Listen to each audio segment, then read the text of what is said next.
Hello my dear friends, this is your friend Dark Fox 3.0 and we are back with a new fanfic. What if Naruto created a legendary harem with Konoha's most beautiful girls, Hinata, Ino, Tenten and Hanabi? Part 3. Let's start the fanfic. Iruka replayed the day's events over in his mind, especially the fight which had gone down between Sasuke and Naruto. It had been clear that Naruto was a skilled fighter, easily of genin quality already. Where he had learnt something like that, however, was another question. Then Sasuke's after-match attack using the Grand Fireball technique had been something in itself. The fact that it was AC rank ability was impressive. The size of the blast corresponded with the amount of chakra used to create the flame. By the way that Sasuke had been breathing afterwards, it was clear that he had used a majority of his chakra. This was not something to be surprised about. Being only first-year students, they hadn't been taught anything bar from what they had learnt from their families.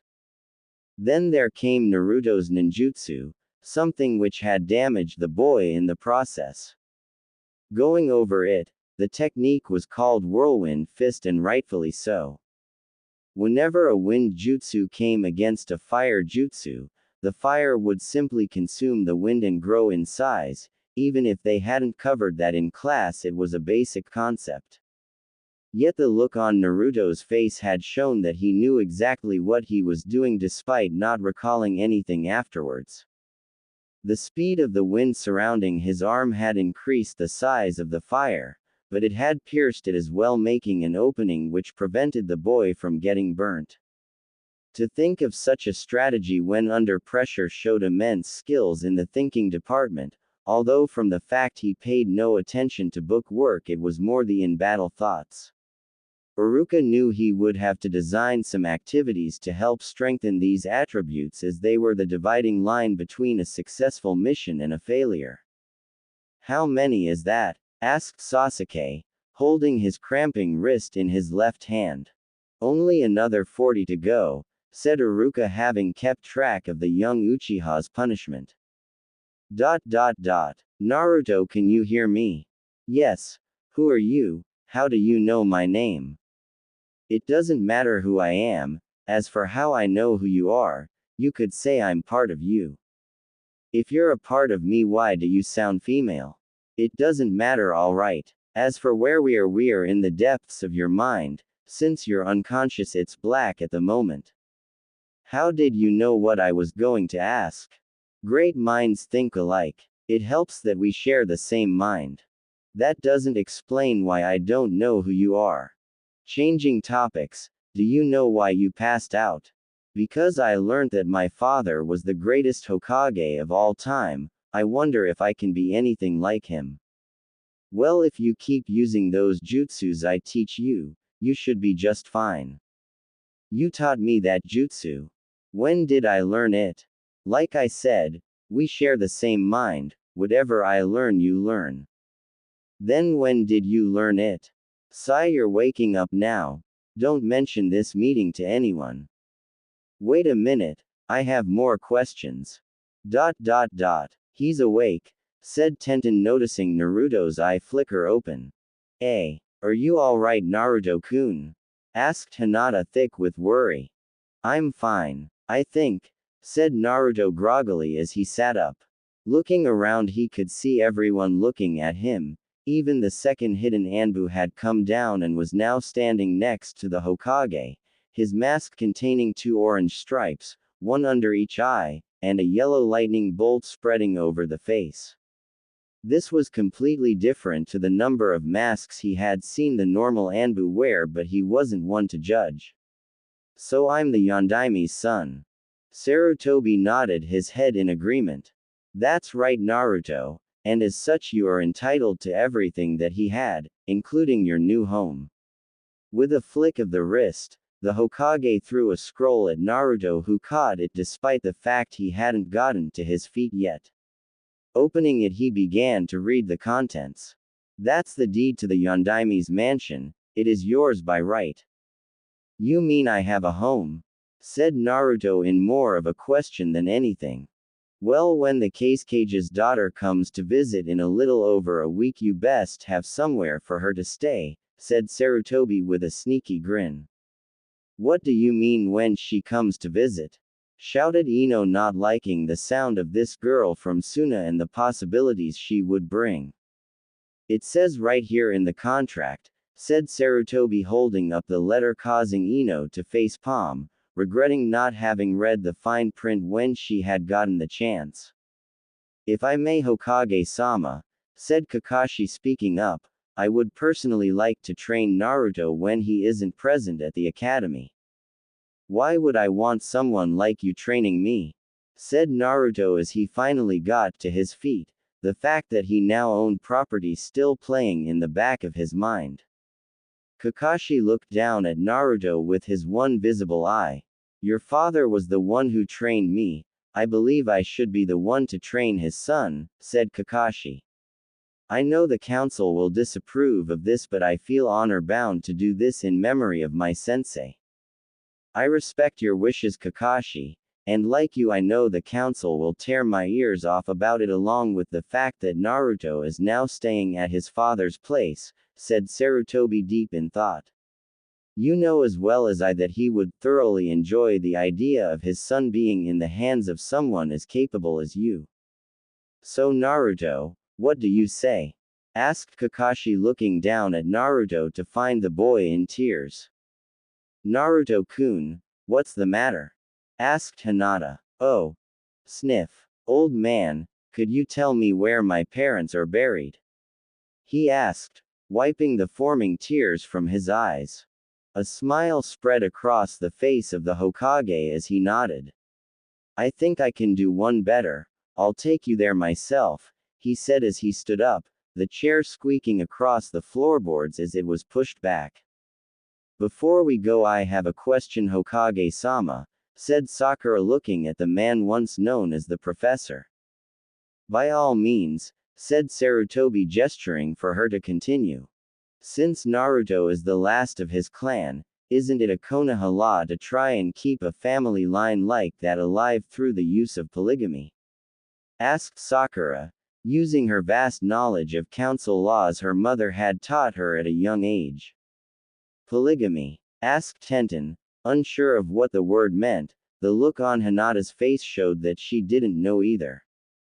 It means more than one wife, explained Sakura, and instantly Hinata, Tenten and Ino's eyes lit up at the possibility that they still had a chance with Naruto. By law, Naruto is entitled to multiple wives so long as the council enforces the Clan Restoration Act by a majority vote. I'll be sure to push it forward tomorrow morning, said Sarutobi. He then turned to Kakashi. I want you to head down to the academy and tell Iruka about what is to happen with Naruto's training, at least that way he knows what to expect.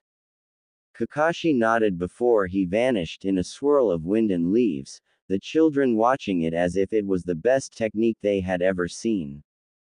Now let's go before the sun begins to set. With that, the children made their way out the room, Naruto shoving the deed to his house in the pocket of his shorts as the girls crowded around him. Sarutobi walked near the end of the pack with a smile across his face, happy to get that off of his chest as quickly as possible, the marriage contract and a copy of the deed locked away in his desk for safekeeping. Just behind the Hokage was the Anbu, who walked with a slight limp in his left leg which went relatively unnoticed. Iruka, said Kakashi, appearing in the windowsill of the academy. Said Chunin looked at Kakashi just as Sasuke started on his last two lines. Hokage-sama told me to inform you that I'll be training Naruto in his spare time and mine, he said plainly. Before any sort of silence could settle in, the chalk piece Sasuke was holding snapped in the young boy's grip.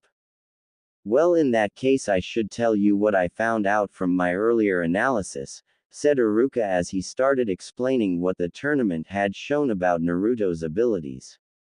Kakashi's brow lowered slightly as he heard of Naruto defeating a fire jutsu with a wind. He sent a small glance over at Sasuke but looked back to Iruka expecting more. Sasuke couldn't believe the praise that Naruto was getting from his sensei. It was similar to what he heard his brother had received. After hearing that the boy's taijutsu skills equaled that of a genin made him feel a bit better about his loss, but that feeling came crashing down as the door to the room slammed open to show his father standing there with a scowl printed across his face. "Father," he said aloud, dropping his chalk as he did so. Iruka and Kakashi looked to the doorway to see the head of the Uchiha clan staring daggers at them before he turned his attention towards Sasuke. "Sasuke, why haven't you returned home yet?" he asked in a stern voice, clearly annoyed that he had to come to the academy to find his son. I, Sasuke stuttered, afraid of the wrath his father might bestow upon him. "He's been in detention," explained Iruka. "He attacked another student with a Kaiden ninjutsu when it had been previously established that the rules only permitted taijutsu and throwing weapons." Fugaku looked at his son with fire in his eyes before they lessened and a look of disappointment spread across his face. "May I know the name of the student my son attacked so I may apologize to their family," he said.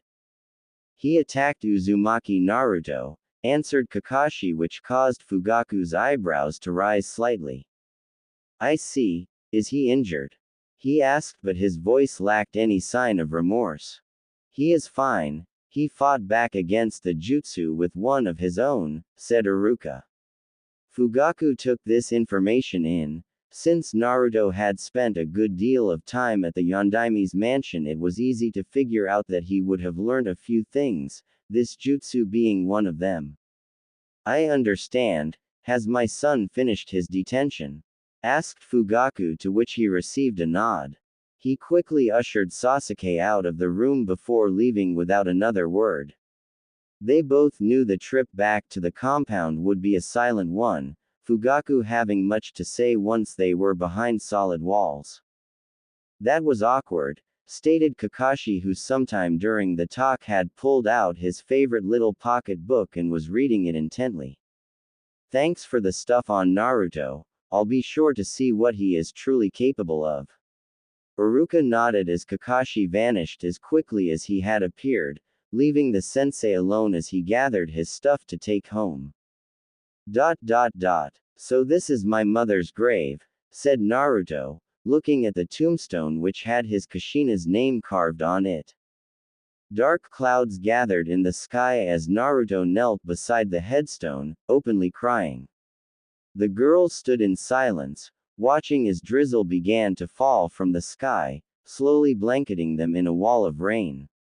They stood like that for 5 minutes, the rain dampening the mood even more so as Naruto mumbled incoherently. Whether he was saying a prayer or his first hello, it couldn't be figured out. Finally, his eyes raised up and he looked at the group.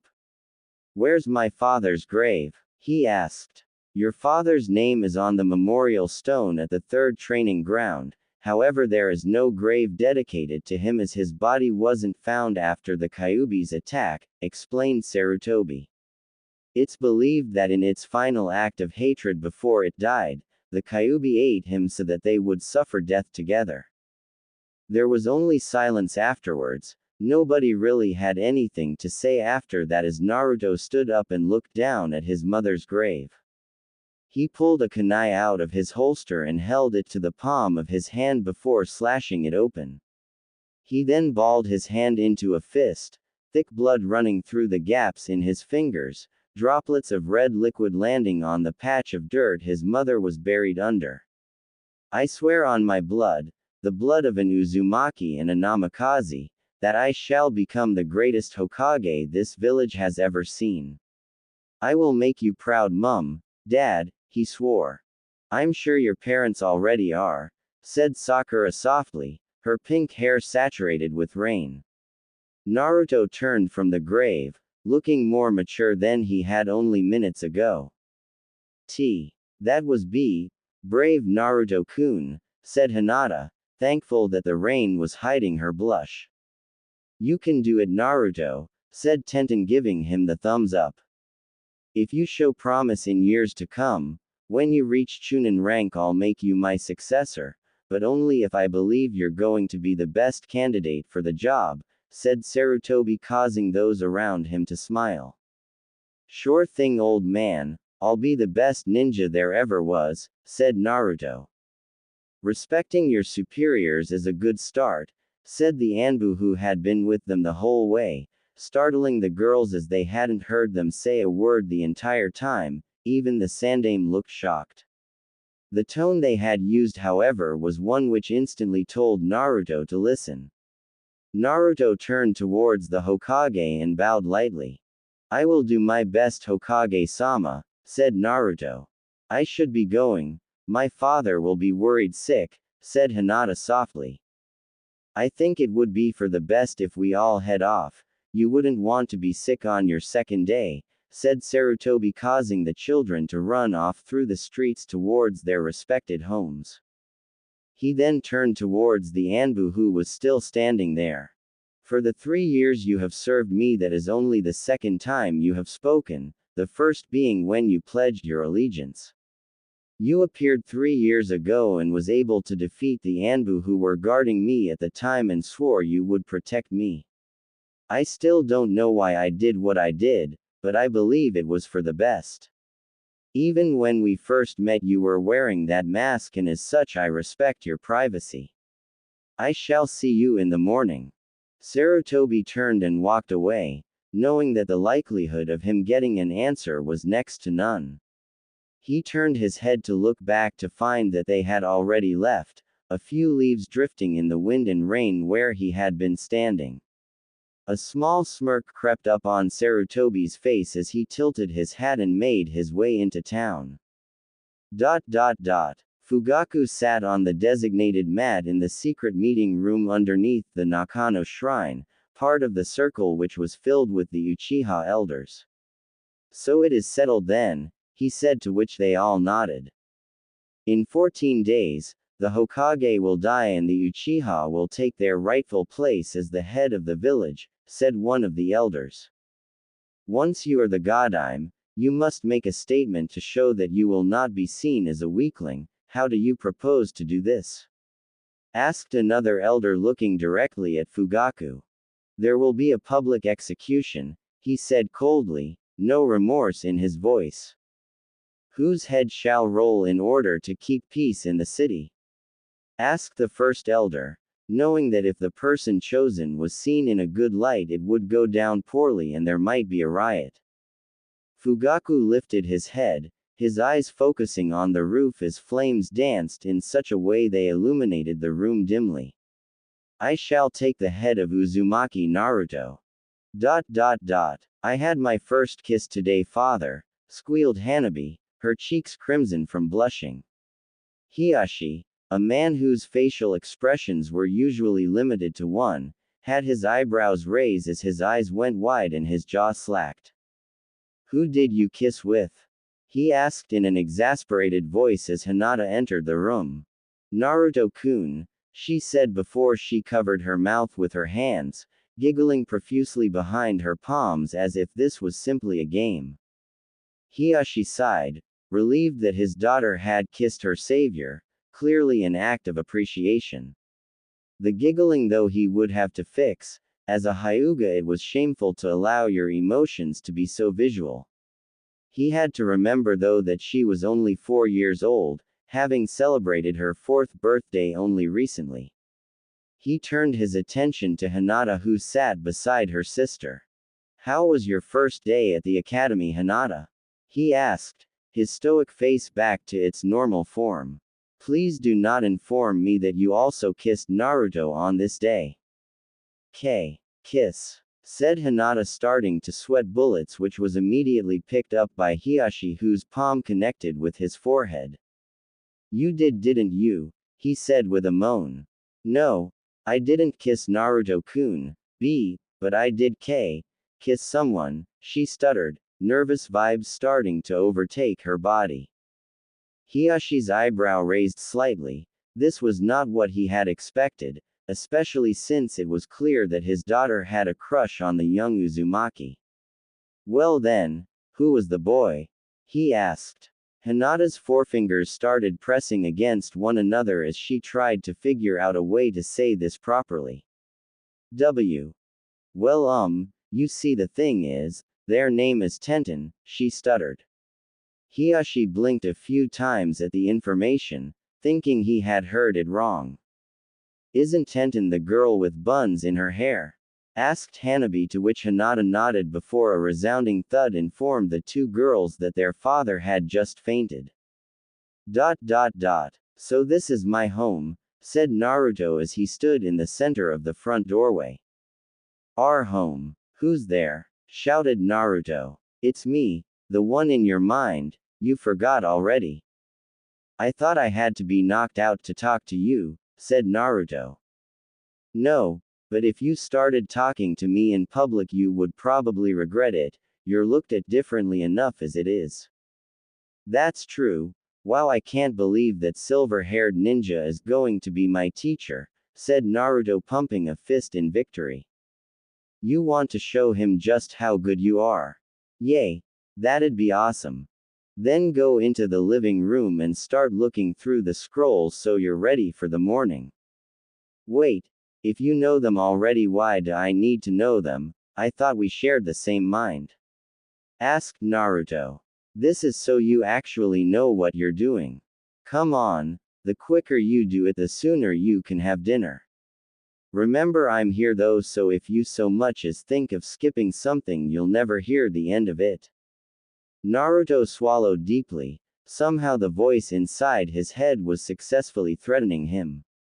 He didn't really mind though as he walked into the living room and picked up one of the scrolls. If he was able to learn this stuff once before, then he could do it again, especially with a helpful voice whispering in his ear every couple of minutes.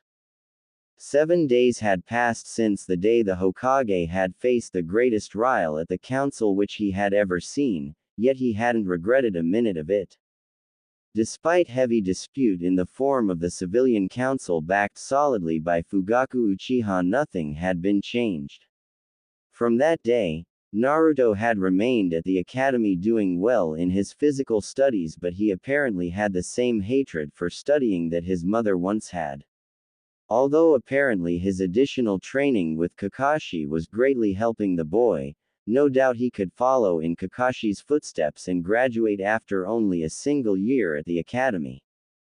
Looking over Kakashi's current report, the taijutsu Naruto expressed would make Guy proud and scream about the powers of youth within someone so young. He couldn't find a style that would truly suit him at the moment, but Sarutobi knew that would come in time to find what he was so comfortable with. From the report it said that Naruto used 3 different styles depending on the situation that appeared before him, including a style which was only seen by one other ninja in the village. He made a mental note to ask Anko what connection she had with the young Namikaze, in that she would teach him the style taught to her by one of his former students. Naruto's genjutsu skills were almost non-existent, although the henges he could perform were picture perfect and only those who were highly skilled in genjutsu would be able to see through it. Sarutobi thought of all the possibilities this could bring if Naruto were to grow up to be an infiltration expert, but then he remembered Naruto's personality. While initial infiltration would be plausible at best, the chances of him getting out without making a scene were nearly non-existent. His knowledge of ninjutsu seems astounding for someone his age. Clearly he was doing a lot of study in his spare time. The problem was though that he had very little chakra control, which wasn't something you could easily teach a child who wanted nothing more than to show off his latest move. It wasn't Kakashi's fault if he couldn't get Naruto to sit still long enough to perform the leaf balancing exercise for extended periods of time, it just wasn't something that could be done. The kid had way too much energy and Kakashi had never taken on a genin team before, so he had no experience teaching kids. The Hokage sighed as he placed the report down in front of him as there was a knock on the door. "Come in," he said audibly enough so that the person on the other side could hear. The door swung slowly open to reveal Hiashi Hyuga standing there upright, several forms in his hand. Hiashi, what can I do for you? I wish to arrange a marriage with my eldest daughter and the last remaining Namikaze, he said in a neutral voice as he stepped forward, placing the sheets gently on the Hokage's desk. Is there a specific reason for this marriage? Asked Sarutobi with the knowledge that Naruto's potential bride-to-be would be arriving within the next 24 hours. After what happened, I believe that I owe him a great gratitude, explained Hiashi. The only true way I believe for this to come about would be through an arranged marriage which would make him like a son to me. How did your clan treat this idea? Asked Sarutobi, trying to source out all of the necessary information. The man once known as the professor didn't miss the small twinge of the eye, and Hiashi knew it as he sighed, knowing now that he had to tell the truth. Only my brother knows of these plans, he admitted. I knew that the elders would reject my claims and threatened to have me stripped of my rank as the head of the Hyuga clan, hence why I came in secrecy. Why is it then that you told your brother? We have shared things amongst one another more recently, and I believe it is due to the effect that Naruto had on us. Not only did he save my daughter's life, but he was able to re-establish a connection once lost between brothers, said Hiashi genuinely. While the final result rests in Naruto's hands, I have no doubt that he would accept, said Sarutobi, which caused Hiashi's lips to tweak upwards ever so slightly. However, there is already a suitor who is coming by soon who is already arranged to be married. She will be here within 24 hours and is sought after by many potential suitors due to her heritage. Might I inquire into who this young lady may be? Asked Hiashi. Sarutobi leant forward, his fingers intertwining as he rested his chin on the back of his palms. While I wish to tell you, in order to keep relations with our allies at what they are currently, I must humbly refuse, he said. I understand, Lord Hokage, said Hiashi with a slight bow. If I may, I will now take my leave now that my business is done, but first I must ask one more question. Is the boy entitled to the Clan Restoration Act despite the fact you haven't mentioned it in the council, knowing the reception you would likely receive? The smirk Sarutobi sent him was all he needed to see. What are we going to do today, sensei? Asked Naruto excitedly, hardly containing his joy of being out of normal classes and jumping into more advanced ones. I've did a lot of research last night and found out some cool moves like this double S technique called the blood clone. I haven't tried it yet though, there's like 50 hand seals needed. Since you seem to hate the leaf training exercise so much, we're going to move on to something a little more difficult and challenging, said Kakashi, plainly causing Naruto's eyes to light up. He had called Naruto to the training ground which had the memorial stone in it, which gave Kakashi something to look at while Naruto was practicing. Thankfully, it was also a training ground which had a good number of trees. You're going to be tree climbing without the use of your hands, something which is usually taught to genin teams when their sensei believes they are ready. So what does this do? Asked Naruto. He enjoyed his lessons with Kakashi greatly more than he did with Iruka, despite the fact he was a good teacher. He didn't like his other teacher Mizuki. He had only been there on 2 days, but he felt the same hatred radiating towards him from the Chunin that some of the villagers had. Instantly he had felt distrust for the man, and he had shown nothing in any ways to say that he wanted to become friends. It will teach you better chakra control, as the feet are some of the hardest places to circulate a constant flow of chakra. That being said, they are also one of the most used places, explained Kakashi. The earlier you master this task, the swifter you can become a true ninja of the hidden leaf. Can you show me? Asked Naruto, struggling to keep his excitement to a normal level. Kakashi simply nodded as he walked towards a tree before placing his left foot on the bark. Naruto watched with wide eyes as Kakashi placed his right foot above his left, steadily making his way up the tree. As Kakashi got to a steady branch to look down at Naruto, he found the boy sprinting towards a tree at full pace before trying to run up it, and failing badly, his head bouncing off the ground. You need a constant flow of chakra in order to do this properly, explained Kakashi. Too much and it will push you off, too little and your feet won't stick to the surface. The slower and more controlled you can perform it, the better skilled you will be. When you can walk up and down without falling, the skill of your attacks ninjutsu will increase and be more controlled, allowing you to use your attacks without injuring yourself. Naruto rubbed the back of his head nervously at that comment. Each time he had shown Kakashi a new move he had learned from the scrolls, with the help of his little friend, he had ended up hurting himself each time. Ranging from various cuts, to burns, to even finding his legs trapped underground. Kakashi smiled at the thought that someone who didn't even know what natural elemental affinity he had was trying to work jutsus in every department, reminding him of himself somewhat.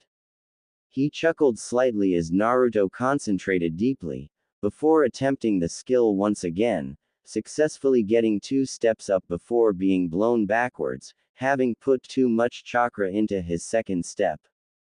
That should keep you entertained until your guest comes up later, said Kakashi smirking behind the mask. Work on it until dinner. Remember your meeting with Hinata later to work on your etiquette. My eti what? Asked Naruto, losing concentration and hitting the ground again. Your good manners, said Kakashi, simplifying it with a sigh as he leapt to the ground, landing without a sound. After all, you've got your guest coming at some stage tomorrow, want to make a good impression. Naruto smiled at that, knowing that this would be the first time Hinata, or anyone for that matter, had been allowed at his house. He had been hassled by Sasuke's father twice about being allowed to access jutsus which would help better their clan. Naruto had noticed, however, that Sasuke had acted cold to him lately, but not in the hating way that many of the civilians had shown him for many years. It was as if the boy wanted to be friendly with him, but something was not letting him. No doubt that his father didn't want his son to associate with him.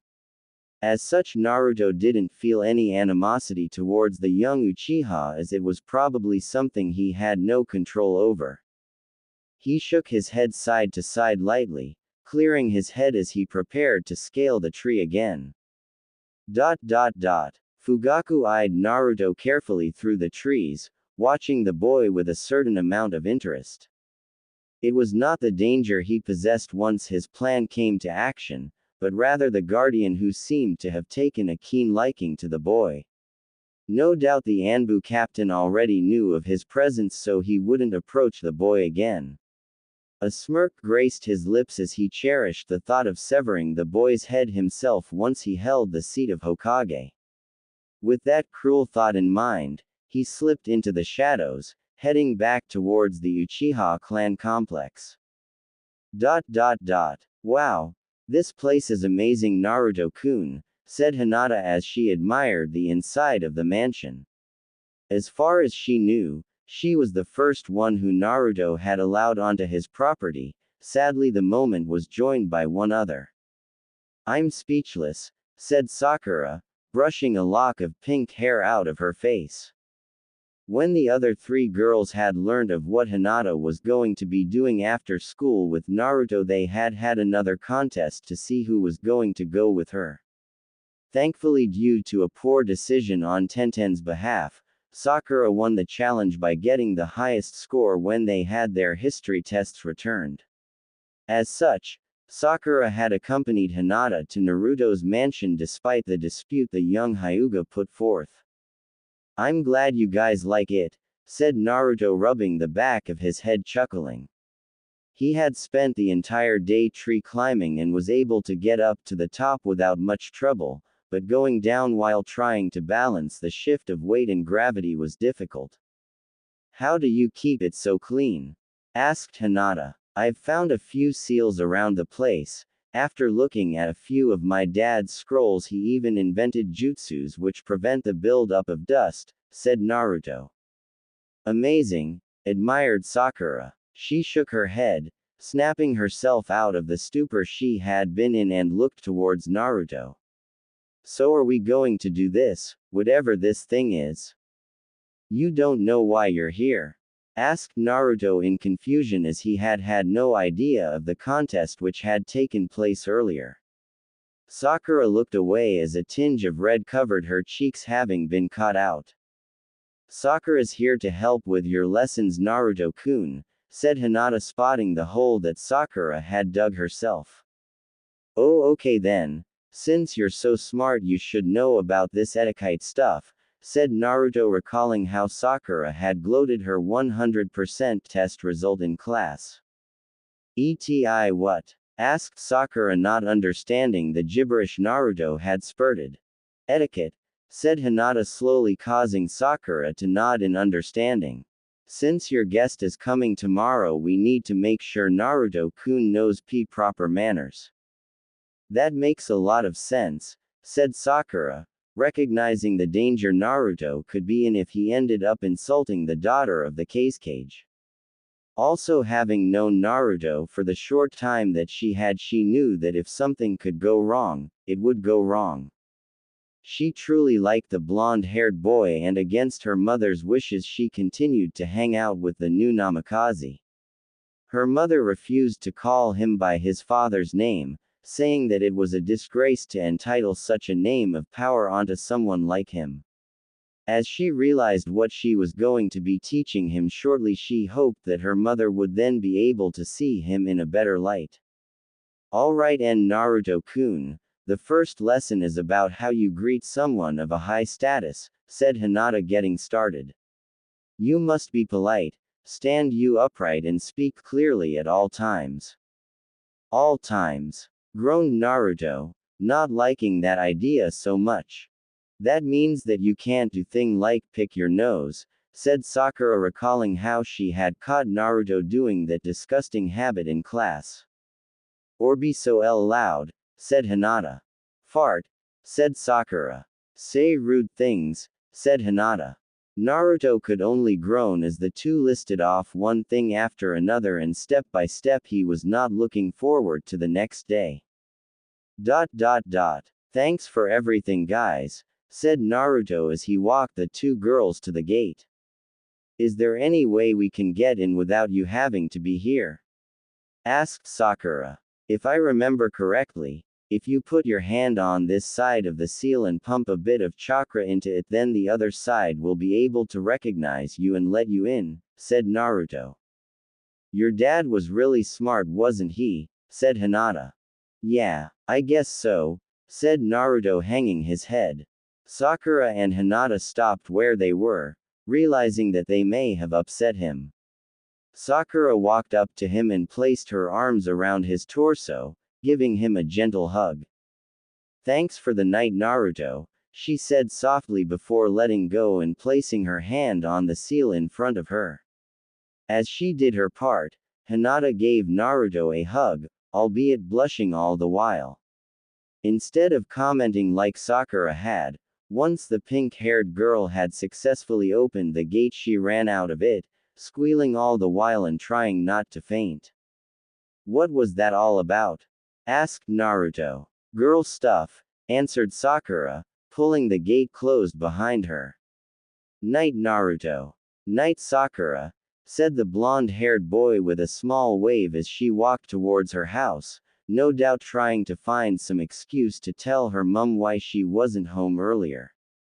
He turned and made his way back towards the mansion, his stomach telling him that it was about time to eat. As he made his way through the library, his eyes fell upon the SS-ranked scroll he had discovered earlier that day. I did do that exercise earlier, he said as curiosity got the better of him. He wondered why a simple clone jutsu would require a SS ranking, but he brushed this aside when he saw a small note on the bottom. Use in wide open area. Listening to the scroll's advice, Naruto stepped outside with the technique in hand. A small wind was picking up, so he went near the straw dummies, using kunais to pin the scroll into the ground. He went through the hand seals slowly at first, gathering a memory of them in his head. "This is a bad idea," said the female voice in his head, but he was concentrated on the jutsu at hand, all other thoughts pushed out of his head. Usually he listened to her, but when he was determined to do something he wouldn't stop until he had accomplished it or was unconscious with exhaustion. For 15 minutes he went through the seals until he felt that he had them down. Looking directly forward, his hands were a blur as they went through the hand seals in perfect sequence before he finished on the final one. "Ketsuki Bunshin no Jutsu," he shouted at the top of his lungs. For a moment nothing happened before the wall behind him and the straw dummies surrounding him were showered in a wave of blood as Naruto collapsed to the ground. The procession made their way through the forest, following the pathway made many years earlier. For those who had never left the desert heat and sun, this was a different experience altogether. For the daughter of the Kazekage, this was the first time she had left her homeland, having not officially become a trained genin. She was 11 years old and betrothed to someone she had never met before. The thought of which was not a pleasant one. She did know her duty towards her home and more importantly her father. The marriage was to strengthen the alliance between the two villages, or so she had been told. Somehow she believed that there was something darker lurking underneath everything, as her father had turned away many marriage contracts over time from a number of noble clans within the hidden village of Sand. Now she was to marry someone of a different village whose father had had hundreds if not thousands of enemies across the world. Something didn't add up. She shook her head of these thoughts as the gate neared in view. She, along with her 6 Jonin companions, approached the entrance to Konoha. Each Jonin was a weapon specialist, focusing on their sword work, and as such they each carried a katana by their side. Standing along the gate doors were a number of ninjas, but standing on their own in the center were the Hokage of Konoha and a small boy, no doubt the boy she was destined to marry. As she got closer she couldn't help but notice the boy's looks, despite the fact he was 3 years her junior. He had a certain charm about him which made him sort of cute, and the whisker marks on the side of his cheeks helped his aura even further. She stopped a few meters away from them as the 6 Jonin lined up behind her. "Greetings," said the Hokage as he opened his arms with a welcoming gesture. She shuddered slightly at this. The only time she had seen the Kazekage move his arms in such a gesture was to send someone to their death on a near impossible mission. The presence this man had, however, was much gentler and sincere than that of her father. She couldn't tell whether or not it was due to the fact he was 20 years his senior. "Lord Hokage," she said, bowing lightly. "You must be Temari." "Welcome," said the Hokage, bowing slightly. He then gestured to the boy by his side. "This here is Namikaze Naruto and he will be your host over the course of your stay." At the mention of the name Namikaze, the Jonin surrounding Temari shuddered slightly as the boy walked forward. Naruto extended a hand towards Temari. "It's nice to meet you," he said kindly. Temari couldn't help but smile at the boy. Clearly he was as uncomfortable in this situation as she was. She took the hand and gave it a light shake. "Likewise, my name is Temari," she introduced. "I look forward to having your company until you depart," said Naruto, but the way he said it was as if he was reading off a script and the words were not of his own, causing her to chuckle slightly. Just as the situation seemed to be warming up, the boy's eyes focused sharply, as if there was killing intent behind them. That was the only warning she received before she was pulled forward and behind Naruto, landing in the arms of the Hokage. She turned around in shock to find Naruto looking at her, blood dripping from his lips with 6 katanas impaled through his stomach. Tamari sat lividly in the waiting room next to the room where surgery upon the young Namikaze was taking place. Her knees shook nervously, and no matter how hard she tried, she couldn't get them to stop. Her hands were held within one another in a bone-white grip as the blonde-haired girl replayed the events over in her head, and each time she had come up with the same conclusion. The third Hokage had allowed her to wait to see how Naruto's operation went. Despite some argument from some of the other ninjas, he held no animosity towards the Suna girl, believing she had nothing to do with it. Also, one of his reasonings to help quell the fury of some of the shinobi, including one furious Anko, was that if Naruto hadn't pulled Tamari out of the way, she would have been right in the line of fire. It was possible that they had intended to go straight through her as to have the element of surprise when attacking Naruto. Tamari had reached the same realization: she had been the bait. Knowing that her father had sent her somewhere where she was expected to have not come back in one piece, let alone alive, brought tears to her eyes, and for the first time since her mother died she cried. If either of her brothers saw her current state, she knew at least one would show emotion, the other never so much as blinked in surprise. She knew that she would probably never see either of them again now. Going home if Naruto died because of her would cause her to suffer a great burden, one she would never wish to carry. The alternative, if he were to survive and then she returned, would possibly result in banishment from her father for not completing the mission despite not knowing about it. He was cruel like that. What sounded like a stampede echoed through the hallway, causing Tamari to turn her head and find several young women charging towards the emergency room. One of them she recognized as the shinobi which had tried to attack the men who had stabbed Naruto but hadn't been able to reach them before they all took cyanide pills, instantly ending their lives. As they got close, Tamari stood up from her seat and wiped the tears from her eyes as they slowed down. She could instantly tell by the looks in their eyes that they wanted answers, and if they weren't the right ones, blood would be spilled.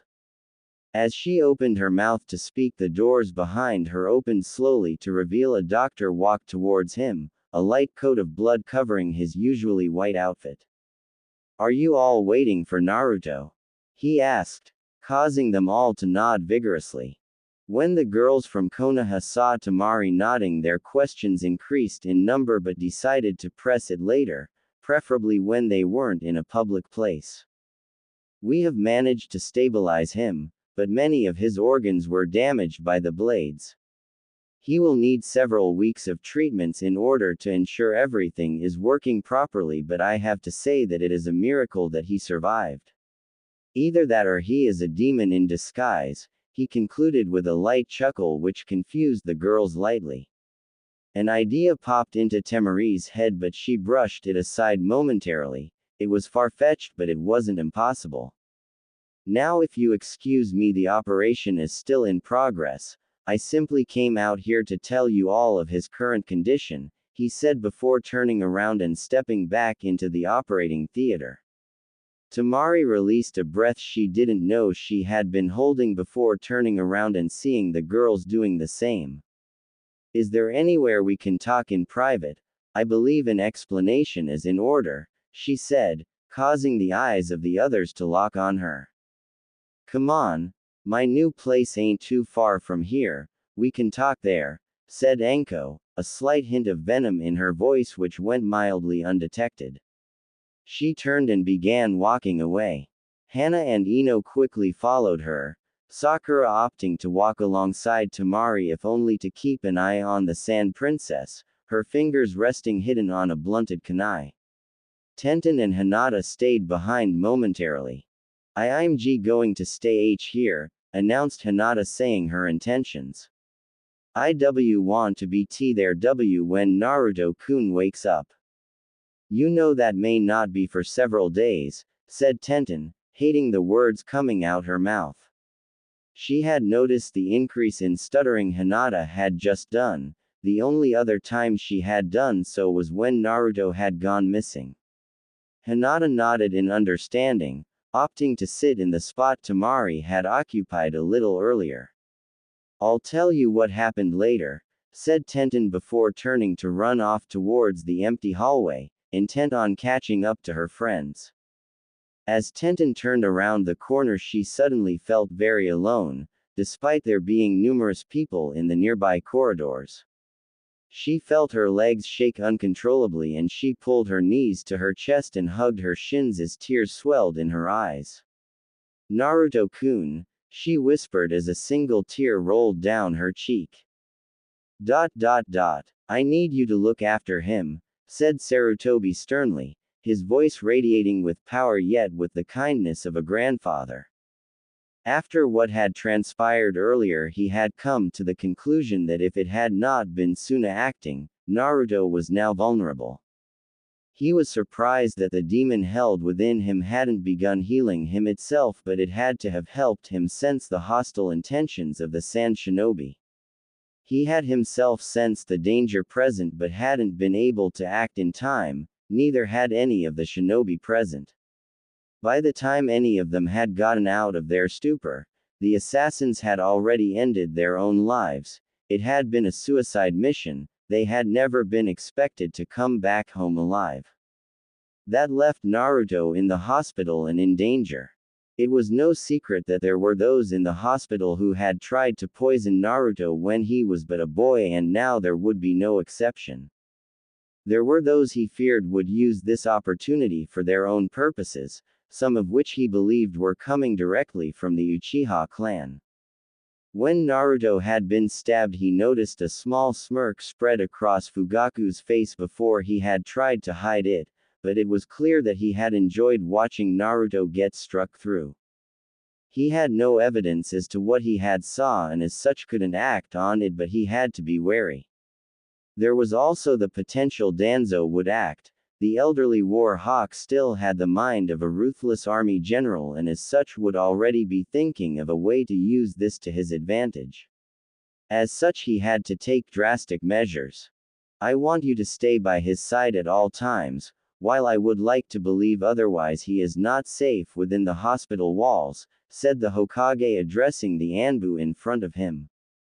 The man simply nodded, no sound being made from underneath the mask, with a lightning bolt spread across it and 2 orange lines under his eyes.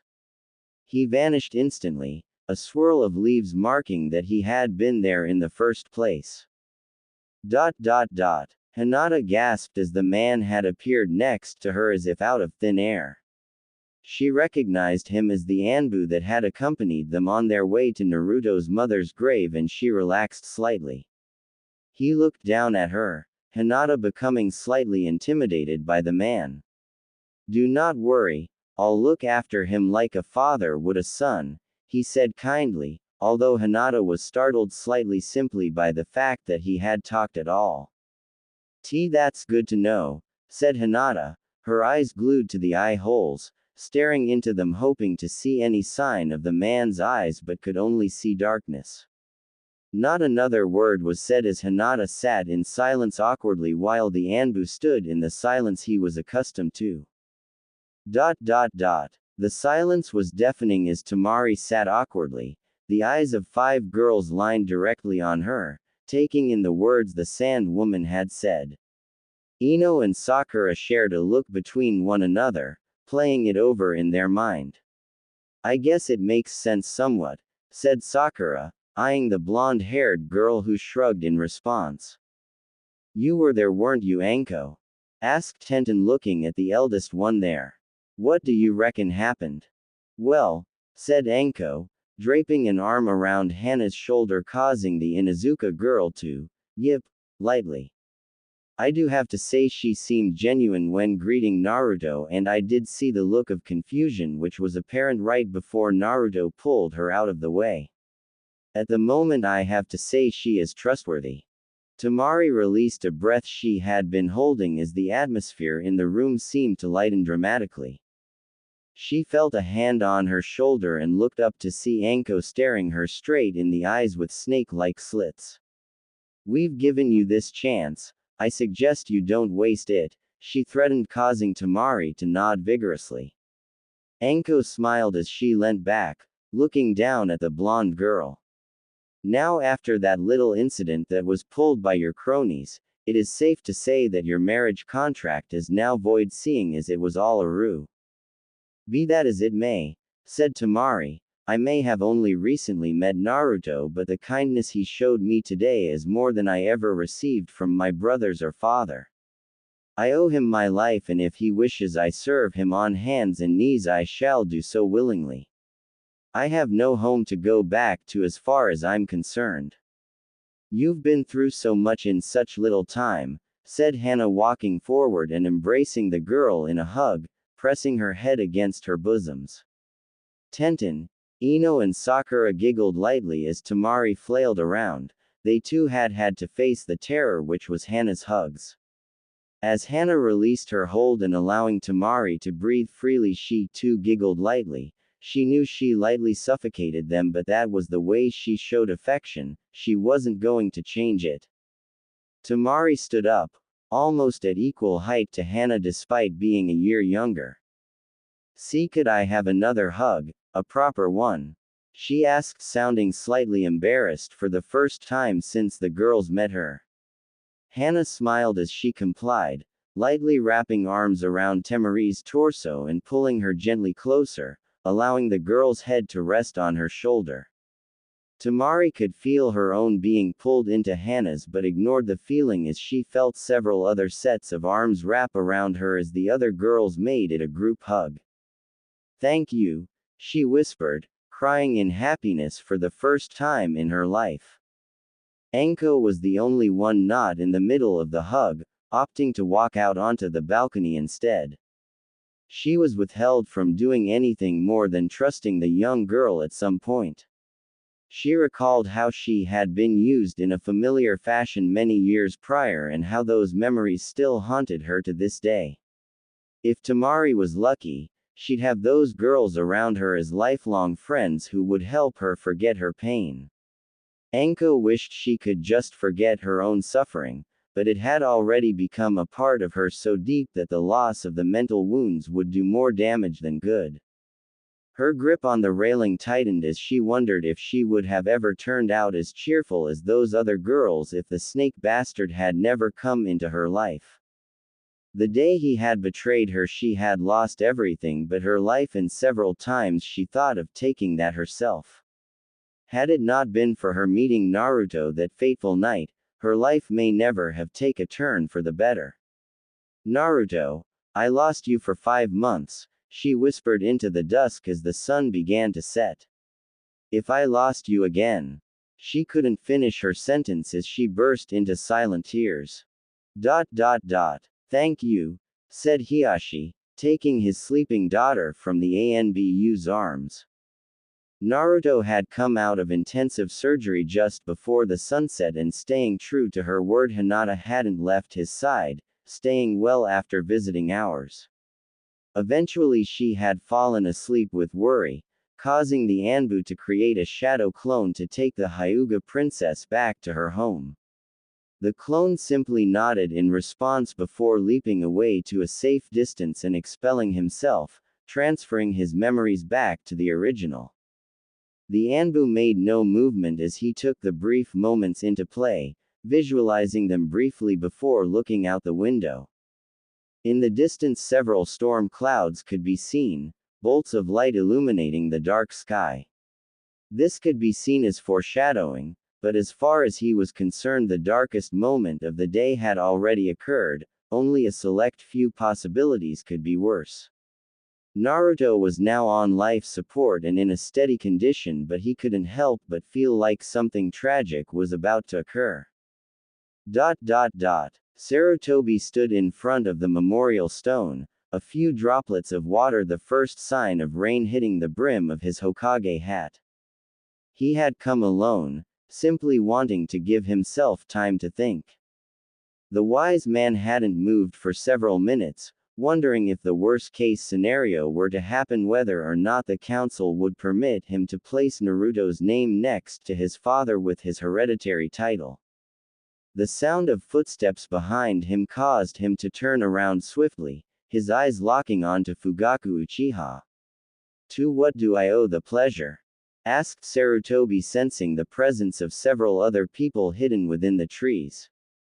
Fugaku said nothing as he looked up from the ground, his eyes locking on the Hokage. Within a split second he had leapt forth, his eyes changing color as the Sharingan burst into life. "You're home early, Mum," said Sakura as Yukihiro stepped through the door.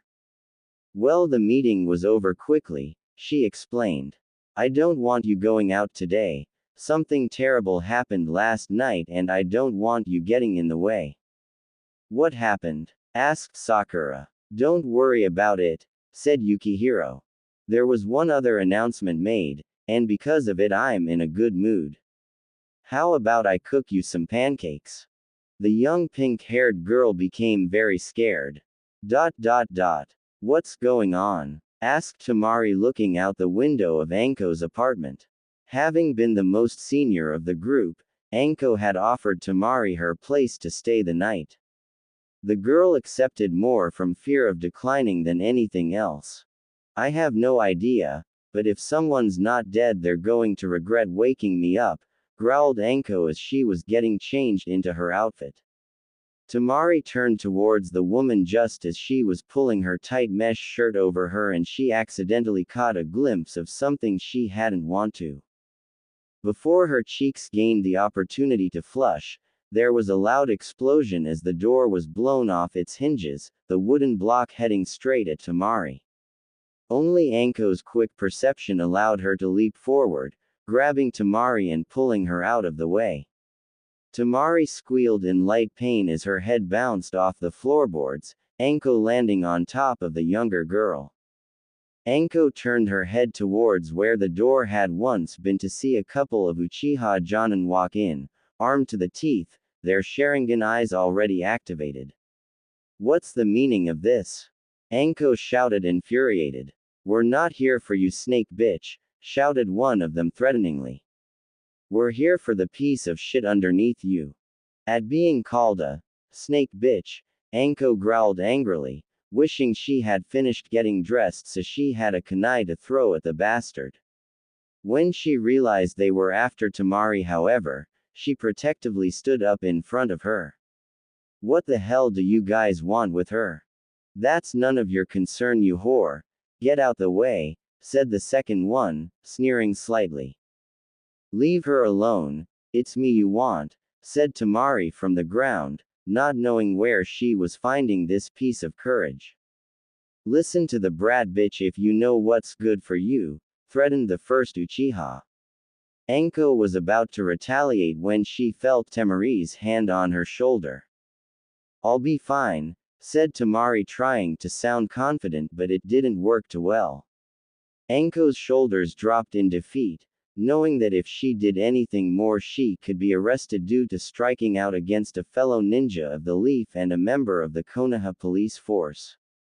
With how she was already liked within the town by the general populace, the outcome did not look pretty. At least one of you two has some brains, smirked the second Uchiha as Tamari walked up to them. Anko's fist clenched tightly as she listened to the three of them walking away, knowing that there wasn't anything she could do about it. The town was in a panic. To a visitor it was clear that something had gone haywire and everyone was trying to figure out what had happened. Hinata walked through the hallways of the hospital nervously as doctors and nurses rushed back and forth. All she knew was that the council had met extremely early in the morning and their decision had left many wondering what the higher-ups weren't telling them. Hinata had left home before her father had come back, unaware that had he made it back the news he would have told her would have been devastating. A scream of pain was heard from a nearby room and Hinata squealed lightly as a man was dragged out on a stretcher. She immediately recognized the clothing as that of the Uchiha clan and she couldn't help but be scared. She made her way into Naruto's room to find the same Anbu still on guard. She didn't know whether or not they had had any sleep, but she wasn't going to be the one to ask. Hello there, she said timidly, the Anbu nodding in response. Nervously she took her seat by the bed and grabbed Naruto's hand and held it. She sat there in silence as hospital staff hurried back and forth between rooms. After a time had passed, she turned to the Anbu. Do you know what happened? Apparently the sand attacked. The ruse yesterday was a distraction or so everyone's been saying, said the Anbu nonchalantly. I haven't heard much more but I know something isn't right. It's not. Hinata's head turned quickly as she felt Naruto's hand grip hers tightly. With his spare hand he took off the mask from his mouth and nose, allowing him to breathe proper air again. His eyes opened slowly, and he turned his head to look at Hinata and the Anbu behind her. Naruto-kun, said Hinata, tears forming at the corners of her eyes. Let's hear it, said the Anbu, his expression unknown due to his mask. Why would they target me? Asked Naruto, his voice sounding soft and weak. Those ninjas could have attacked the Hokage or any of the clan leaders that were there, but why me? Don't worry though, I won't die this easily. Don't worry about it Naruto-kun, said Hinata happily. Neither of the two children could see the look of sadness on the Anbu's face. Should I be relieved or distraught that he doesn't know what he holds, he thought. Wait a minute, what he holds? I see. Seems my mission is not yet complete. It's so good you're alright Naruto-kun, said Hinata. Everyone will be so happy. Not everyone, said a voice from the door. Hinata turned sharply, shocked momentarily by this new person being followed by a handful of Anbu and Jonin-ranked Uchiha shinobi. What do you want Fugaku? Asked Naruto eyeing off the elder Uchiha. There were several cuts and bruises on the elder man's face but Naruto paid it no attention. I've told you before, the scrolls belong to my father, I'm not giving them to you. I'm not telling you as the leader of the Uchiha clan, said Fugaku earning a few raised eyebrows. I'm commanding you as the new Hokage. There was silence as the three people came to grips what had happened. Hinata's hands shot to her face and covered her mouth in horror. Old man, said Naruto lightly under his breath, his grip on his sheets tightened as hard as he could with anger. The Anbu made no motions, as if he had half expected this bombshell. What happened? Asked Naruto, eyes gazing directly at Fugaku. The sand attacked last night, catching the Hokage off guard while he was mourning by himself down at the memorial stone. Thankfully, my son had been nearby and alerted us of the situation. By the time we got there, the third was fighting a losing battle. We fought bravely but the Sandame's wounds were too great. We lost a great number of our clan pushing them back and many more were injured. There was momentary silence, both the Anbu and Naruto picking up the fact that it sounded well rehearsed. Now do as I say Q.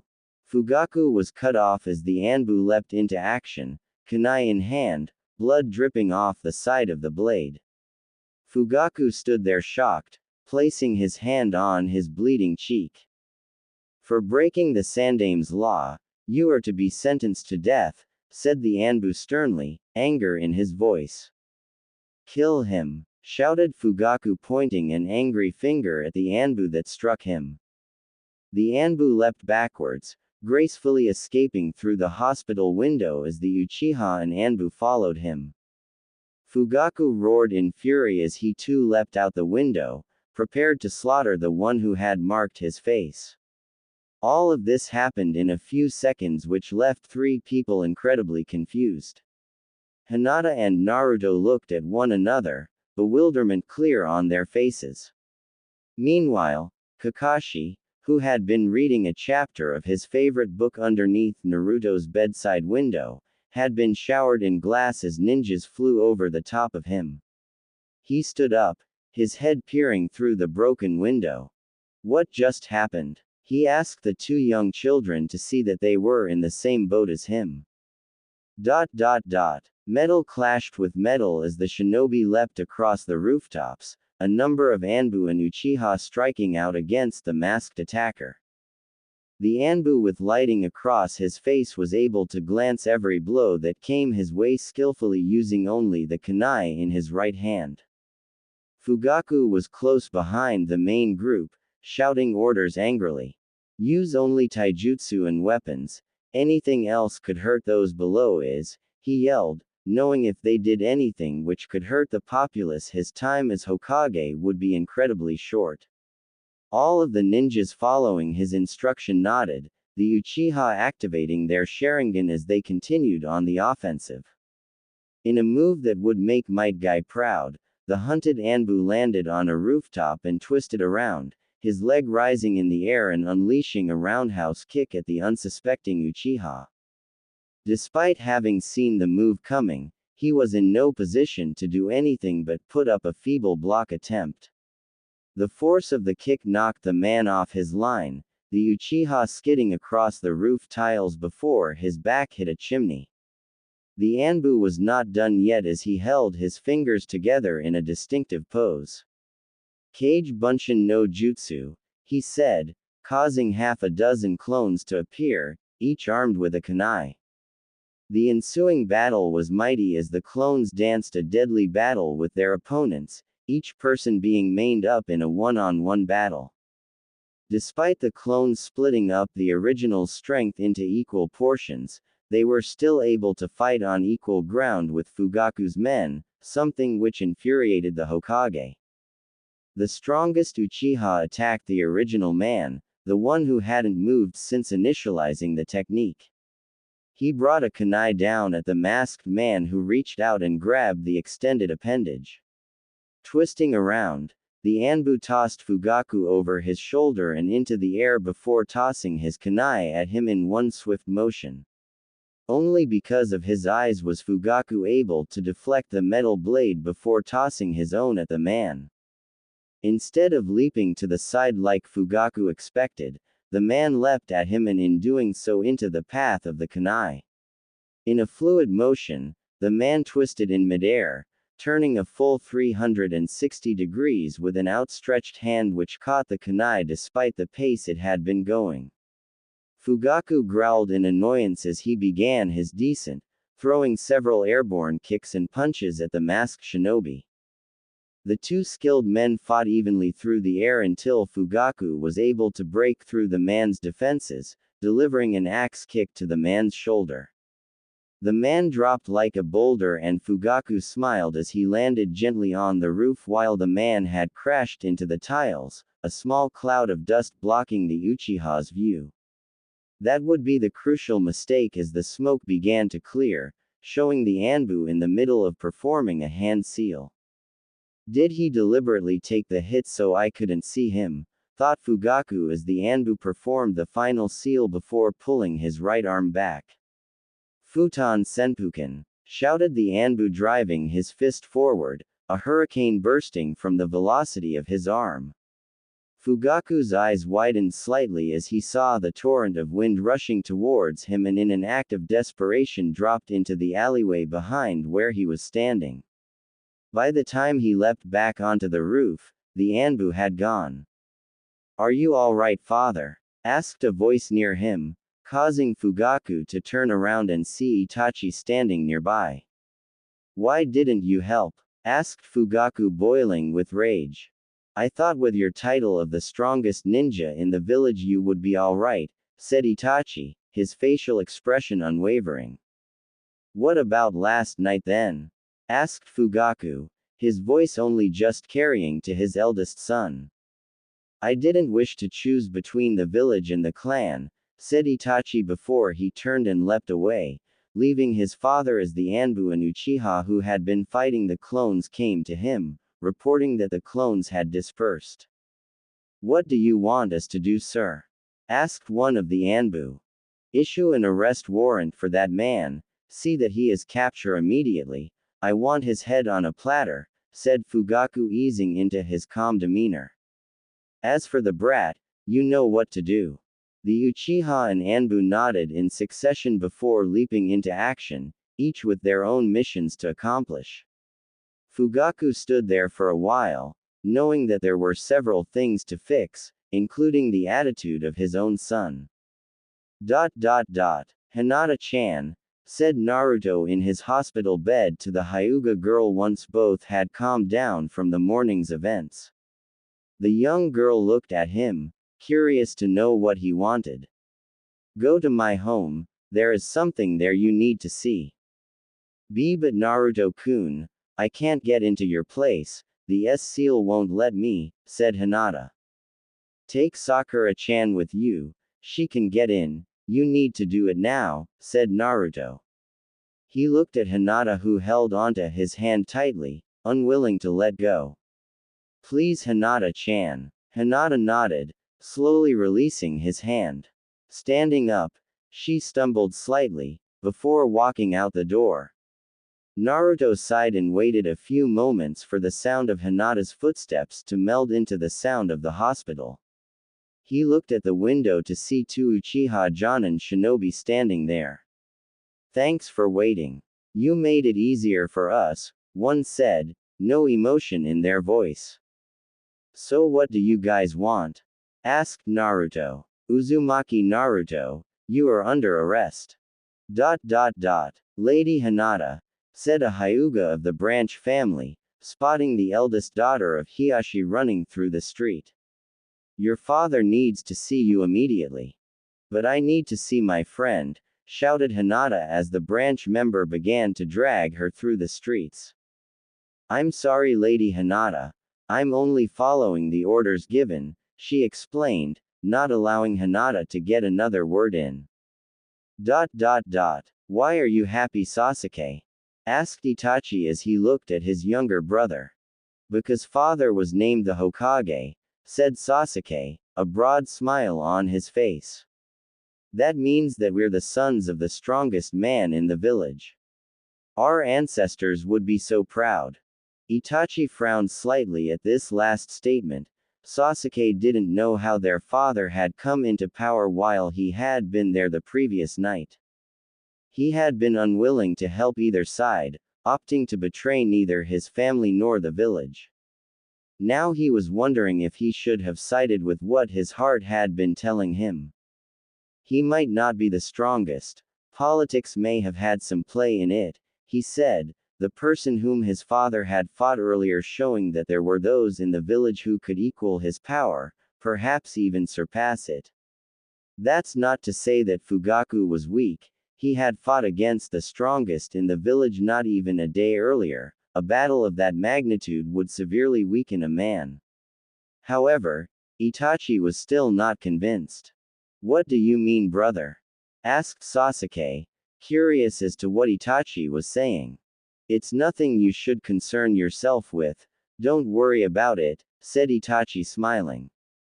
Sasuke nodded nervously, unsure if he should question his father about what his brother had said or not. The Anbu sighed as he took his mask off, knowing that it would be foolish to charge into anywhere without prior knowledge of what could happen. He knew where he had to go and what he had to do, but after making only half a dozen cage buncheons the wind had been knocked out of him. At this rate, it was possible that he wouldn't be able to help him. He began taking off his gear, allowing the cool breeze to sweep through the forest. Training Ground 44, otherwise known as the Forest of Death, he knew that he would be safe here. There was the odd ability that someone would actually come here to train, but unless they were at least Jonin rank he would be able to easily avoid them. Thankfully, he wouldn't need to go into town for food, being a survival expert he would simply live off the food and water available to him in the forest. He just had to bide his time.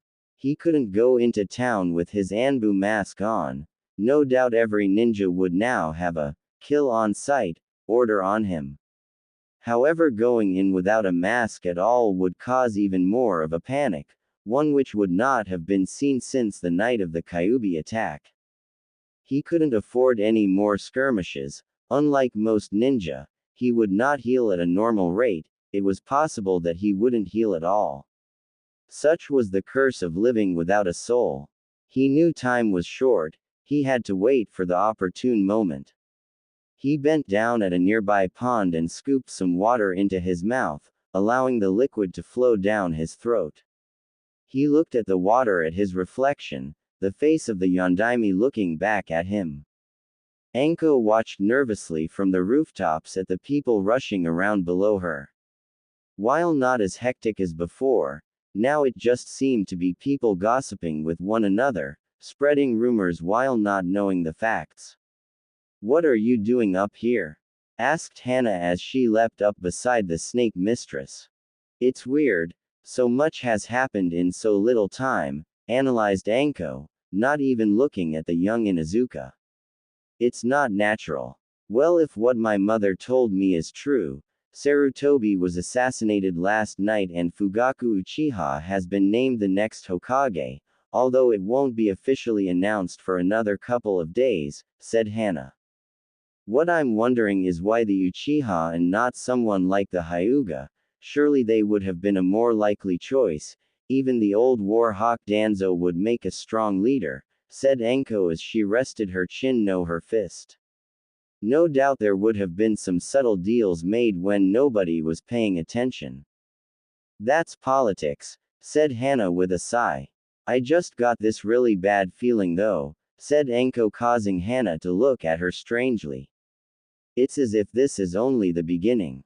"Don't say scary stuff like that," whined Hana, as she waved her hand back and forth lightly. "Yay, I'm probably overreacting," said Anko as she stretched back and draped an arm over Hana's shoulder. This would have been normal except for the fact that her fingertips gently scraped the tip of Hana's, causing her to moan slightly. "Now what say you and I go down to the park and play?" Before Hana could respond, Anko bit her lightly on the ear before running off, leaping over rooftops, Hana yelling vicious words as she gave chase. However, she had no way of knowing that Anko had only been doing that to take her mind off of what had happened earlier that morning. Tamari had crawled up into a protective ball, sitting in the back corner of the cell with her knees pressed against her chest. She hated this feeling: isolation, loneliness, the betrayal from her own family, and now to be locked up in a dungeon. She had been taken to the interrogation department to be locked up with all of the criminals of the shinobi world. Even being guided down the path, she had felt the cold bloodthirsty eyes of hardened criminals staring at her as if she was a piece of meat.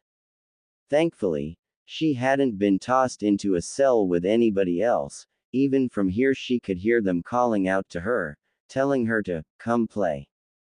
She pressed her hands over her ears, trying to drown out their cat calls and insults. Tears swelled up in her eyes and she was afraid to open them in the fear that somebody was going to take what should never be taken away from her. The gate opened and she looked up startled, fearing the worst. The last thing she had been expecting was for Naruto to be tossed into the cell, the door locking behind him. "Naruto," she said, leaping up to her feet and embracing her fellow blonde in a hug. Hey, it's all right, Tamari," said Naruto as the young girl began to cry onto his shoulder. He could feel her pushing against his chest and blushed slightly at the thought but made no motion to push her away. Eventually she released her hold, stepping back only a couple of feet to look him in the eyes. "Why are you here?" she said, fear still evident in her voice. "Probably same reason as you," said Naruto humbly. "I can explain exactly why you're here," said a voice from behind, causing Naruto to turn around and see the face of Fugaku Uchiha staring straight back at him. The Hokage wasn't surrounded by the usual squad of Anbu they were required to have, rather he had preferred to have several of the elite Jonin of the Uchiha clan, including his own son Itachi. Naruto gleamed over them quickly, and while most of them didn't so much as have an expression on their face, Itachi seemed to have a disappointed scowl, as if he wanted no part in this. "It's pretty hard for me to let you into my mansion when you've got me locked up," said Naruto with a cheeky smirk, earning him a swift backhand to the cheek which knocked him to the ground. Naruto! Cried Temari as she helped Naruto to sit up, staring daggers at Fugaku. Naruto remained silent as he spat into the corner of the room, blood mixing with saliva. You happy? He asked, knowing that he would receive another blow. A kick to the midsection proved his theory correct as he was sent flying into the wall. Stop it! Screamed Temari, once again on the verge of tears. Fugaku sent a glare down at her and raised his hand up high. That's enough, father, said Itachi stepping in. Fugaku turned his head, his fist still raised in the air. We came here to talk, not fight children. Fugaku sighed as he lowered his fist, Temari cowering at his feet. You're lucky bitch, he said with a snarl, clearly he had been having fun. He then turned to one of the Jonin Uchiha behind him. You know what to do, preferably one which causes minimal pain. What was that? Asked Temari looking at the Uchiha before everything became a blur. Her eyes snapped open focused and she looked around wildly, the Uchiha having vanished. Where'd everybody go? She said looking around frantically. Her eyes finally fell onto the back corner of the room where Naruto was standing, struggling to remain on his feet. Temari, he said weakly before a burst of blood escaped his lips and he collapsed on the ground. Naruto, she screamed rushing over to aid, tending to his wounds to the best of her ability. She tried to make him comfortable as she looked around frantically for a cloth to wipe his forehead which had started to burn up as if her had a fever. What's wrong? She stated as she began to wipe the sweat of his brow with her sleeve. I don't know, he said in a whisper, his voice barely strong enough to carry to her ears. Stay with me, Naruto, stay with me, she said as she cradled his head in her lap. However, everything seemed to warp before she found herself holding nothing. What just happened? She asked confused, looking around as if she was lost. Near the entrance she saw Naruto standing unharmed next to where the head Uchiha was standing. These kind gentlemen and I have come to an agreement, said Naruto, but Temari could tell something was wrong by the tone of his voice. What type of agreement? Asked Temari, pushing the fact that Naruto was no longer dying in her arms to the side momentarily. The good news is, I just signed an agreement that allows you stay in Konoha as a permanent resident, said Naruto looking at her with a weak smile. What's the bad news? You don't want to know, said Naruto as Itachi walked up to Temari. I'll escort you out of here, he said without any emotion in his voice. But, said Temari, but she was cut short as Itachi closed the distance between them. I'll tell you everything shortly, he said in no more than a whisper.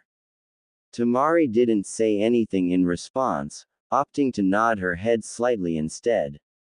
Itachi stepped back, looking her directly in the eye.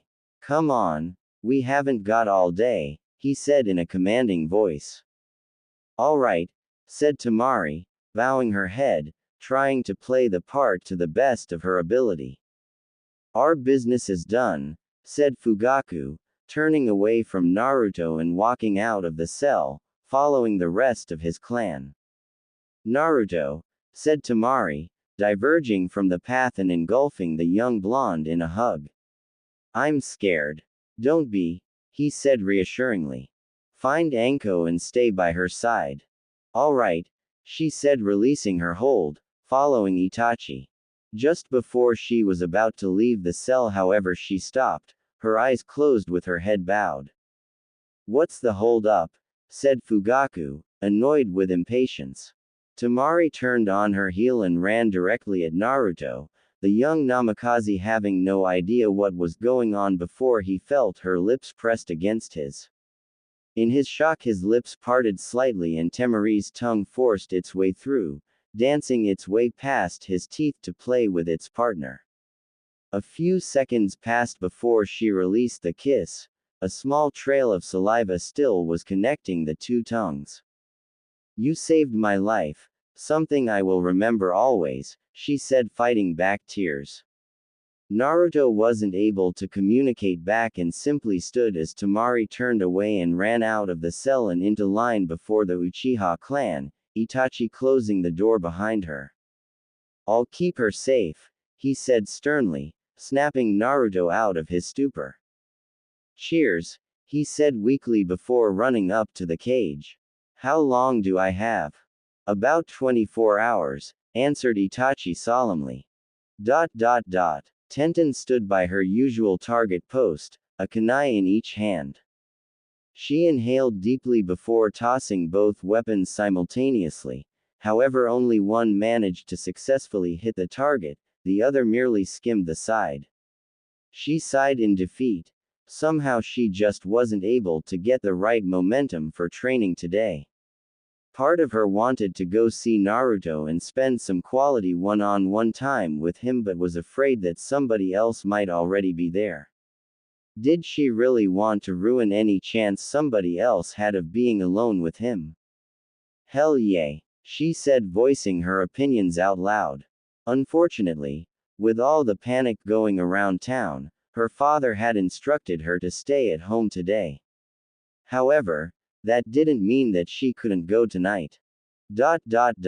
Please, tell me everything, said Temari as she entered Anko's apartment with Itachi.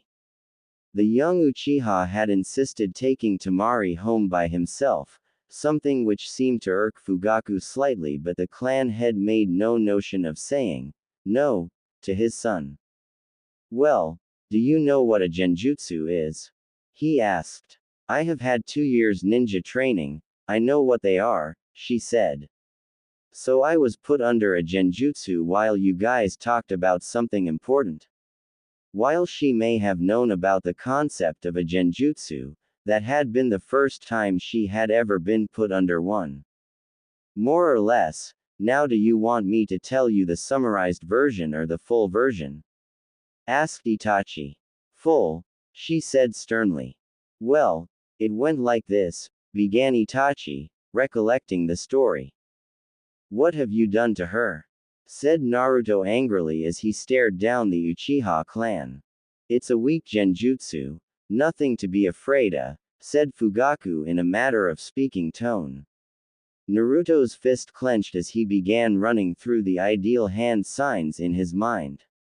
However, if you so much as attack us, the level of the genjutsu will be so severe that if her mind doesn't collapse she will be in complete agony for the rest of her life.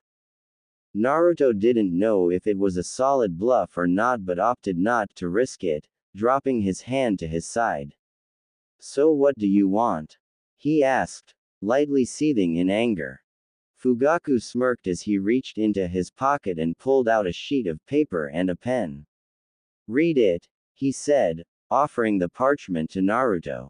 Naruto's eyes widened as he pushed himself away from the wall and walked towards Fugaku, a slight limp in his step.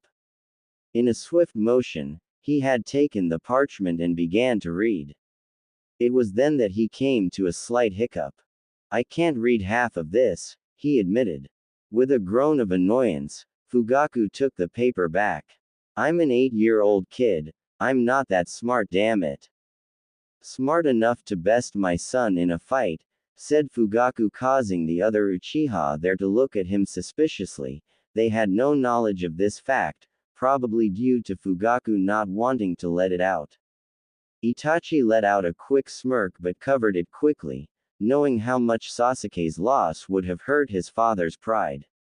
It states, I, Uzumaki Naruto, admit to being part of the assassination of the third Hokage, Sarutobi Hiruzen. I would never do anything like that, said Naruto out loud. Just listen, you piece of shit, said Fugaku before composing himself and continuing. The reason that I survived the initial attack in front of the heads of clan, including the fallen Hokage, was because I was a distraction. With a majority of ninja present at the time, The plan was for a vast number of sand nin to sneak in while the attack occurred, a perfect distraction. This whole scheme was planned out while I sought refuge in the Yondaime's mansion, and I sent several notes back and forth with the cage. As such, I now accept whatever punishment is given to me, as I have been caught committing high treason. Signed, Uzumaki Naruto. In actuality it's a lot more complex than that, but that's the general sense of it. All I need is your signature, boy, and this document becomes official. Why would I sign some stupid fake form like that? Exclaimed Naruto, furious at the suggestion. He hadn't minded the fact that it hadn't been his father's name. He didn't believe Fugaku was the kind of person to give him such an honor as using the fourth's name. If you don't, then the blame ultimately falls on her, said Fugaku, pointing a finger at Temari, who was still caught in the genjutsu. Naruto stepped back slightly at this turn of events as he looked at Temari. What's the punishment for high treason? He asked, his voice low. Execution, said Fugaku, and that single word decided everything.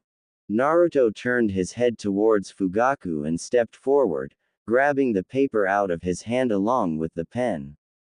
Before I sign this, I have one request, said Naruto, looking at Fugaku with cold eyes.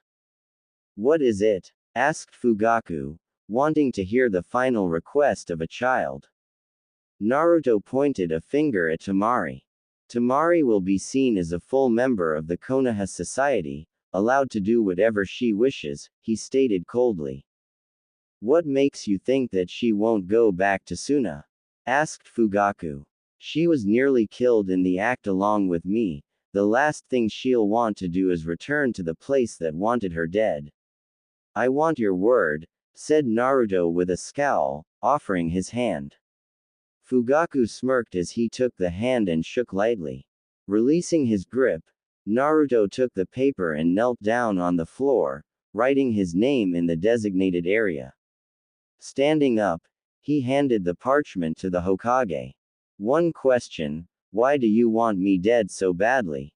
You've already had your request, you're not entitled to another one, said Fugaku as the genjutsu was released on Temari.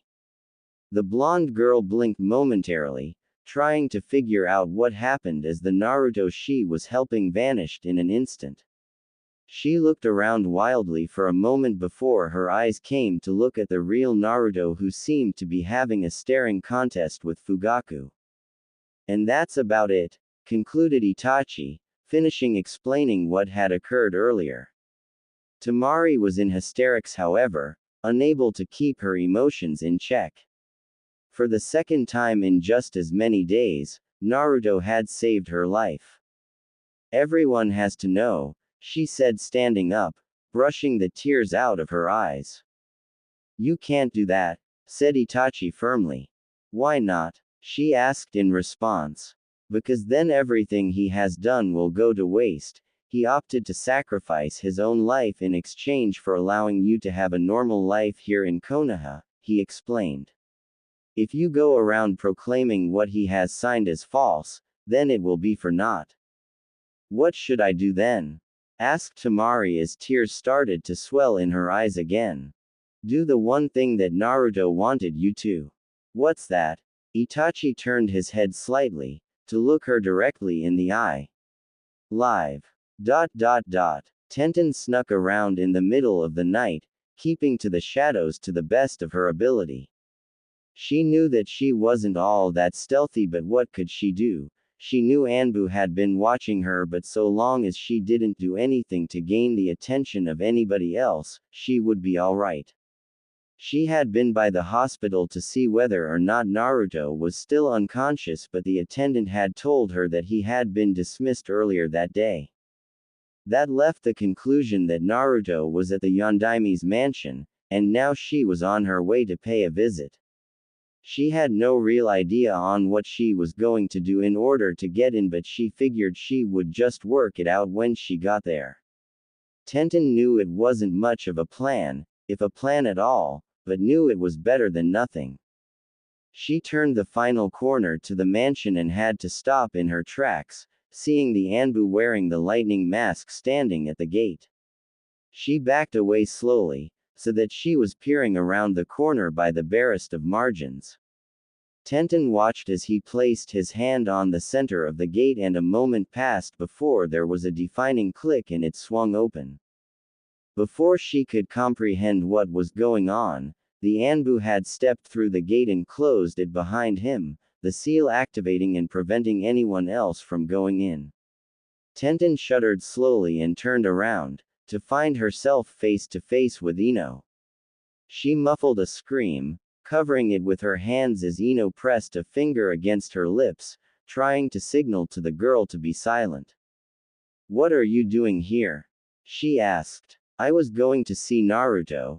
The attendant at the hospital said he'd been dismissed," explained Ino, clearly saying that she had had the same idea as the young weapons mistress.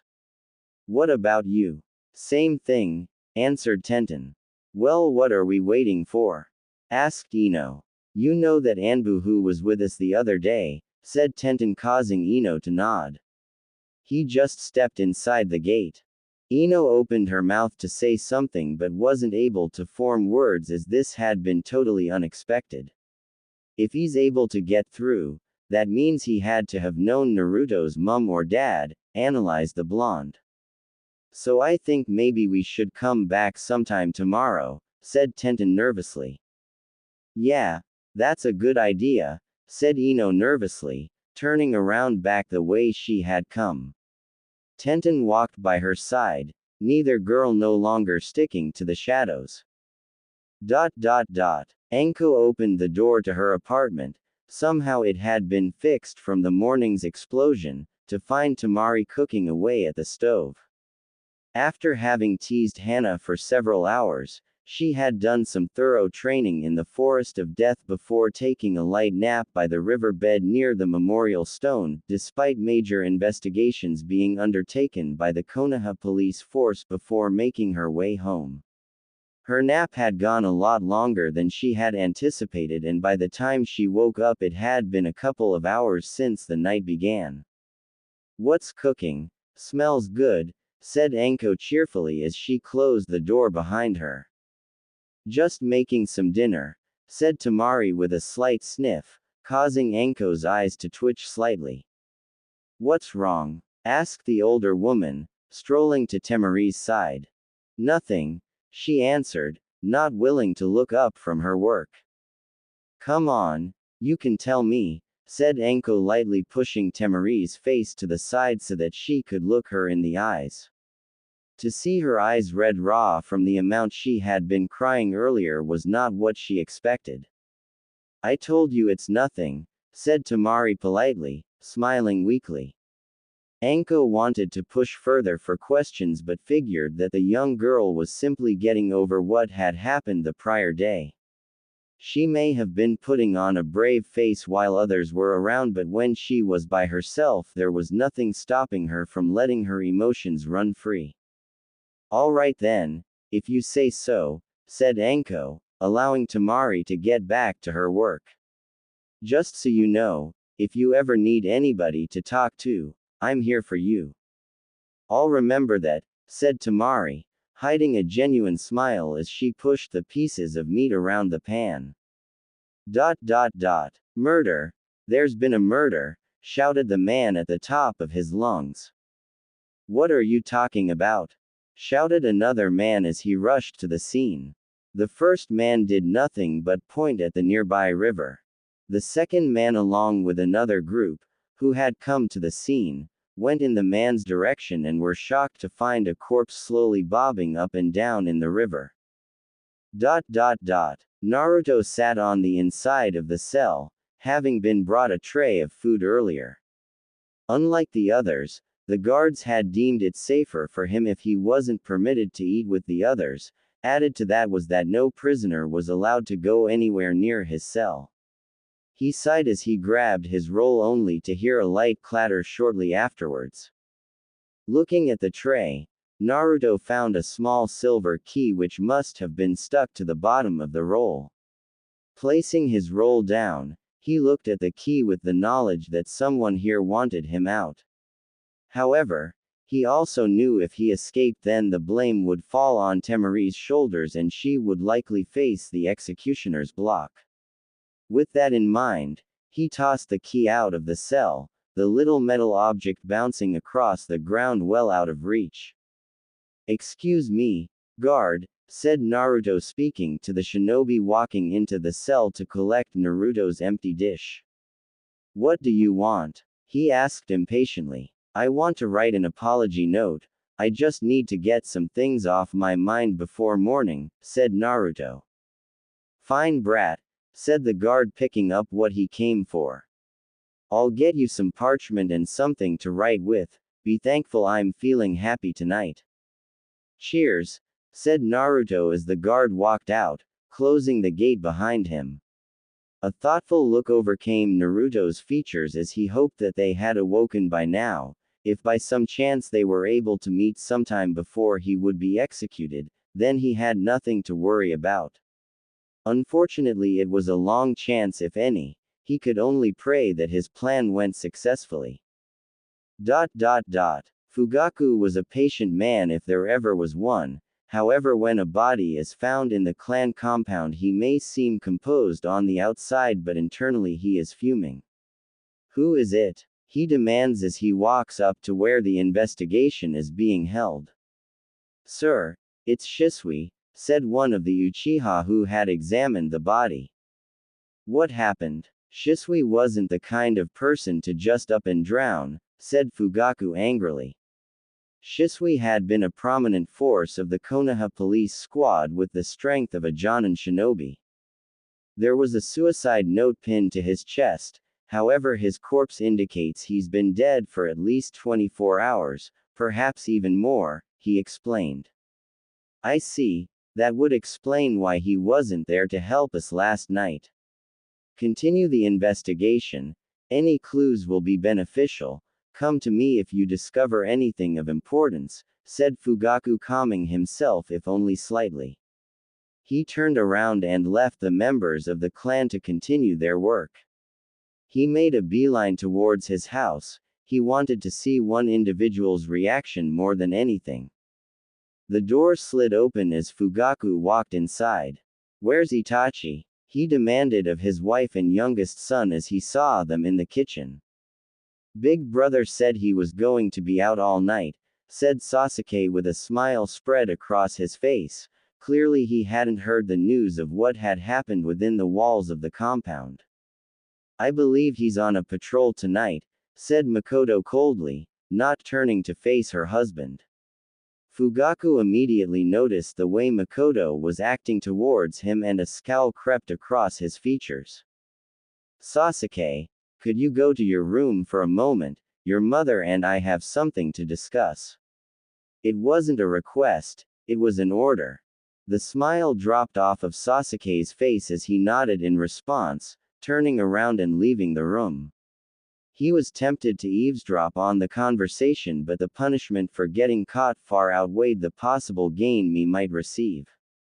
"What's the matter?" he asked, sounding sincere, but Makoto had known him long enough to realize the tone of voice and the lack of true compassion there was behind it. "Why are you doing this?" she asked, placing her knife down on the kitchen cabinet. "What do you mean?" asked Fugaku, trying to avoid the question. "I am asking you, why are you trying to kill my godson?" exclaimed Makoto in a controlled voice. "You will not talk of that trash as if he is related," said Fugaku as his anger began to boil. "He is not trash, he's a human boy and the son of my best friend," said Makoto, fighting back tears. "It doesn't matter that he's a Jinchuriki, he's just a boy and he doesn't deserve to be killed. He gave me his permission today to execute him," said Fugaku coldly. "What was the alternative?" Fugaku was silent as Makoto continued, understanding what the silence meant. "I see, you gave him a choice and his own death was the lesser of two evils. He's like his father, his own well-being is not as important as those around him. I heard the story about how he protected the Hyuga girl when he had only met her hours earlier. Sometimes I wish you had that kind of compassion. I thought you had no complaints about me taking the spot of Hokage, said Fugaku. I didn't voice them, everybody who participated in the event did so out of fear of what you'd do to them if they refused. The Sandame's death prevented our clan from killing one another.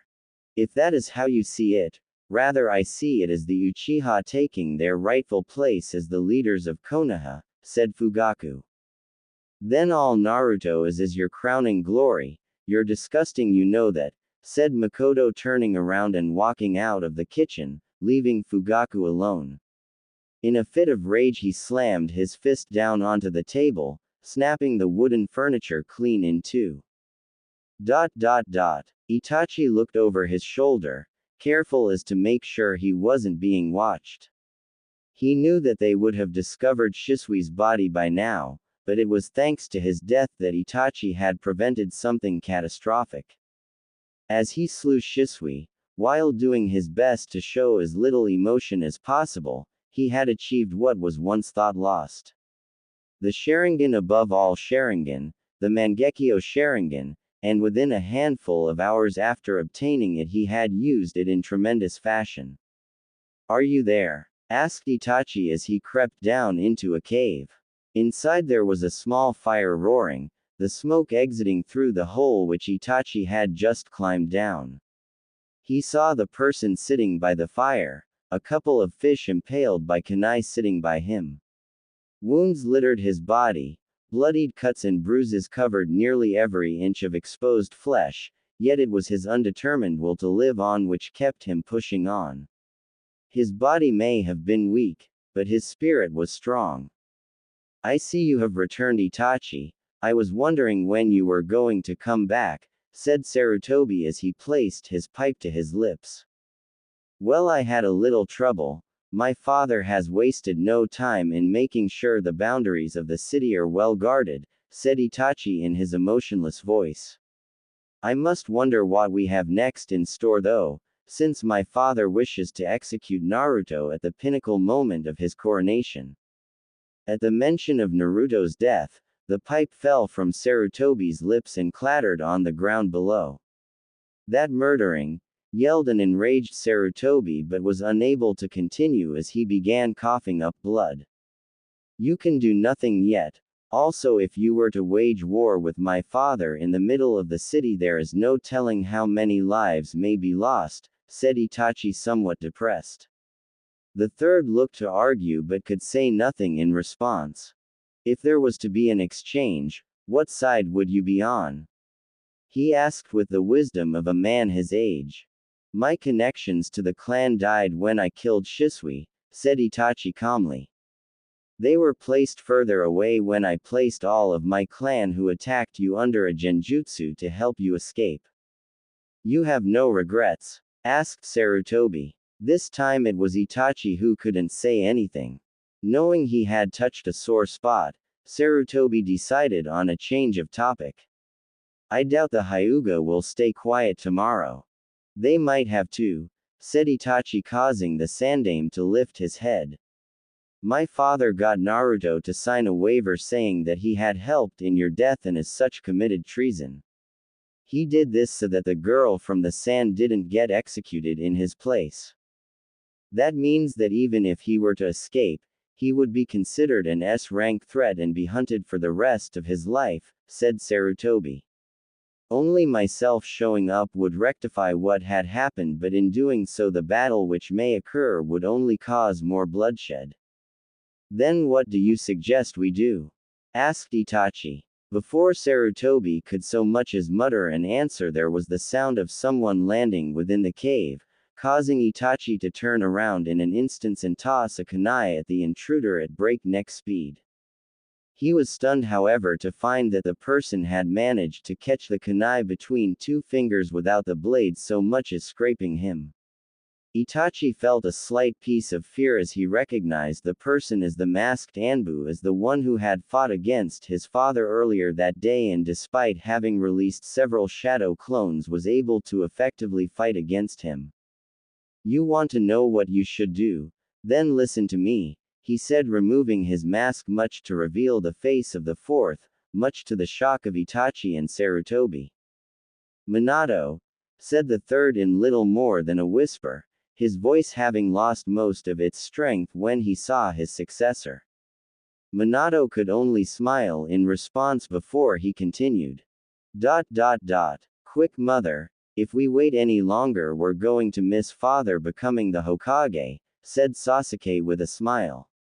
Itachi hadn't come back that night, but he didn't really care all too much since it was a special day for the Uchiha. No doubt his brother was already at the ceremony making sure everything went smoothly. "I'm not going," stated Makoto coldly. "Why not, Mum? Is it because of last night?" asked Sasuke innocently. "That's part of it," she answered. "Then what else?" asked the young boy. "It's nothing to concern yourself about, Sasuke. I'm going to tend to the garden for a while since nobody's around. I would like a hand if you don't mind." Makoto's head turned to face Sasuke, a small smile on her face as he nodded, willing to help his mother in the garden. Little did he know that the smile was a forced one. The people were crowded in the middle of the street. It had been less than 2 days since the incident had occurred, and already Fugaku had been proclaimed as the next Hokage. He gave the speech everybody expected him to about how he was going to protect the village and the like. However, it was what came afterwards which caused the murmurs to silence. "I have heard the people talking in the streets," shouted Fugaku as he descended down the staircase. "I know what it is that you fear every day. However, due to the third's law, I will respect his wishes by not revealing the secret to everyone here in honor of his memory. What I have here is a signed confession from one Uzumaki Naruto, claiming how he helped in the assassination of the Sandaime." The reaction was instantaneous as civilians began yelling at the top of their lungs, backed by the Uchiha, all demanding Naruto's head. The ninja of the village couldn't believe what they were hearing. Even the precious Ika Ika book that Kakashi carries around dropped limply from his hand. A few of the braver shinobi, including one very aggressive Anko, shouted their opinions but were drowned out by the shouts for murder. Hiashi felt a tug on his robes and found Hinata pulling at them. Please tell me it's not true, father," she said with tears swelling up in her eyes. He wanted to say that everything would be alright, but with the civilians as riled up as they were, if Naruto wasn't punished, even if it wasn't true, no doubt there would be a riot. While they may not have any combat skills, they had far greater numbers, and Konoha would undoubtedly reach civil turmoil. As Fugaku made his way through the crowd, Anbu ensuring that they parted at his command, he entered the middle of the rabble and a circle was formed. "I have heard your calls, and I will answer your prayers, for Uzumaki Naruto is within captivity. I am a man of justice, however, and I will leave it to the citizens of Konoha to decide whether or not he lives. Those who wish for him to live, let me hear your voice." A minute roar of approval erupted from the ninjas of Konoha, including a very undignified, "Let him live, you bastard." From the snake mistress, Tamari screamed at the top of her lungs, as did Ino, Tenten and Hana. Many of the students from Naruto's class yelled out, but it was little more than a nuisance. Hinata was too scared to shout out. She could already tell how this was going to end. She simply thanked the elders for looking after Hanabi so that she didn't have to see this.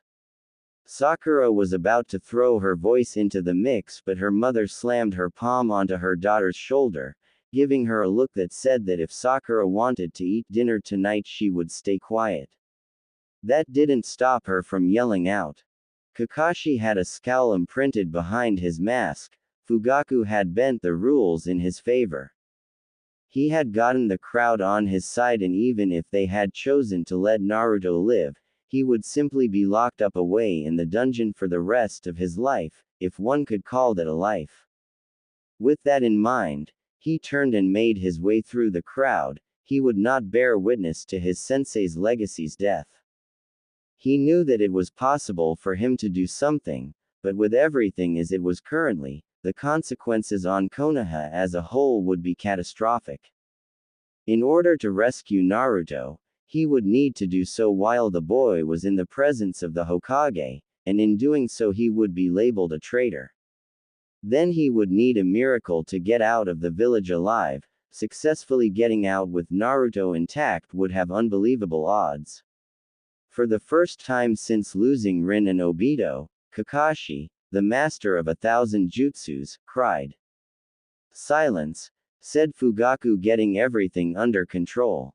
"Now let us hear who wishes to have the boy executed." The roar was deafening. Are you okay with this? I need to make sure it goes through, otherwise we may be hunted down. With the crowd riled up as they were, Naruto was presented in shackles, slowly making his way past everybody. They parted to let him pass before they grabbed anything they could get their hands on and threw it at him. He made no motions, no complaints as food, rocks, even people's shoes, hit him all over. He made his way, accompanied by 2 Anbu, but was stopped as Anko shoved her way onto the path. "Gaki, tell me it's not true," she shouted as she grabbed his shoulders. He looked her in the eyes, the teary glazed balls of hers staring directly into his, but he made no sound. "Tell me," she shouted before the Anbu had to step in and restrain her. That was all the time needed for another member of the crowd to strike. Naruto felt a tap on the shoulder and turned to find himself looking at somebody hiding under a green cloak, identical in height to him, golden locks of hair, the only thing people could see from a higher perspective due to the hood covering their face. For Naruto,